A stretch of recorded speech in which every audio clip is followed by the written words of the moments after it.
ഇന്ന് ബാംഗ്ലൂരിലെ first day ആണ്. നമ്മൾ റൂം ഹണ്ടിന് ഇറങ്ങാൻ പോവാണ്. അതിൻ്റെ ഇടയിൽ അതുവരെ മര്യാദക്ക് പോയതിൻ്റെ ട്രോളിൻ്റെ ഹാൻഡിലുണ്ട്, അതാണ് വർക്കാവണമില്ല, മീൻസ് പൊന്തണില്ല. നല്ല വിശപ്പുണ്ട്, ഒന്നും കഴിച്ചിട്ടുമില്ല. നല്ലൊരു ദോശയൊക്കെ കഴിച്ച് പിന്നെ റൂമൊക്കെ അപ്പം ഇറങ്ങി. ഫസ്റ്റ് വർക്ക് റൂം PG പോയി. ഫസ്റ്റത്തെ PG പോയി നോക്കി, അവിടെ ഒരു വൃത്തിയും കാര്യങ്ങളും ഇല്ല. അങ്ങനെ രണ്ടാമത്തെ PG എന്നപ്പോൾ ഫുൾ സെറ്റായി കിട്ടി. അങ്ങനെ ഞാൻ എനിക്ക് റൂം അപ്പം പോയി.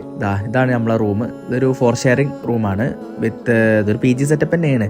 നമുക്ക് ഇതിൽ കിച്ചൺ ഫെസിലിറ്റി ഒക്കെ ഉള്ളതുകൊണ്ട് നമുക്ക് ഫുഡൊക്കെ അടിപൊളി ഉണ്ടാക്കാം. എന്നിട്ട് ഡ്രസ്സൊക്കെ ഫുൾ ഷെൽഫിൽ അറേഞ്ച് ചെയ്ത് നേരെ കടന്നുറങ്ങാൻ പോവാണ്. അപ്പോൾ ഈ സോഫ സെറ്റപ്പാണ് നമുക്ക് റൂമിലെല്ലാം ഉള്ളത്. ഇതൊരു സോഫ കം ബെഡ് സെറ്റപ്പാണ്. എങ്ങനെ ഏതായാലും കറ്റ് ഉറക്കുറങ്ങി പിന്നെ എണീക്കണത് രാത്രിയാണ്. ഫസ്റ്റ് ഞാൻ പോയത് ഒരു ജിമ്മ്, ഏതാ നല്ല ജിമ്മ് ഇവിടെ ഉള്ളത്, അവിടുത്തെ റേറ്റും കാര്യങ്ങളൊക്കെ ചോദിച്ചറിഞ്ഞ് നേരെ പോന്നു. പിന്നെ നേരെ പോയി സെപ്റ്റോന്ന് കുറച്ച് പലചരക്ക് സാധനങ്ങൾ, നമുക്ക് ആവശ്യമുള്ള ഗ്രോസറി സാധനങ്ങളൊക്കെ വാങ്ങി വെച്ചു. ഫുൾ കുക്കിംഗ് ഫെസിലിറ്റിക്ക് നമുക്ക് ഇറങ്ങാൻ പോവാണ്. ഇന്ന് ഫസ്റ്റ് ഡേ ആയതുകൊണ്ട് തന്നെ നമ്മൾ ഏറ്റവും കൂടുതൽ സിമ്പിളായുള്ള പരിപാടിയും ഏറ്റവും പെട്ടെന്ന് തീർക്കുന്ന പരിപാടിയും തീർക്കാമെന്ന് വിചാരിച്ചു. ഐഡിൻ്റെ ഒരു ചപ്പാത്തി ഹാഫ് കുക്കിഡ് ഉണ്ടല്ലോ, അതും വാങ്ങി. പിന്നെ ഒരു മുട്ടൊക്കെ വെച്ചിട്ട് ഒരു എഗ് ബുർജിയും സെറ്റ് ചെയ്തു. അങ്ങനെ ഫുഡൊക്കെ സെറ്റാക്കി നേരെ കഴിച്ചു നോക്കി. സത്യം പറയല്ല, ഞാൻ ഉണ്ടാക്കിക്കൊണ്ട് പറയല്ല, അടിപൊളി ഫുഡായിരുന്നു. അപ്പം അത്ര തന്നെ ഉള്ളൂ. അപ്പോൾ ഓക്കെ, ബൈ.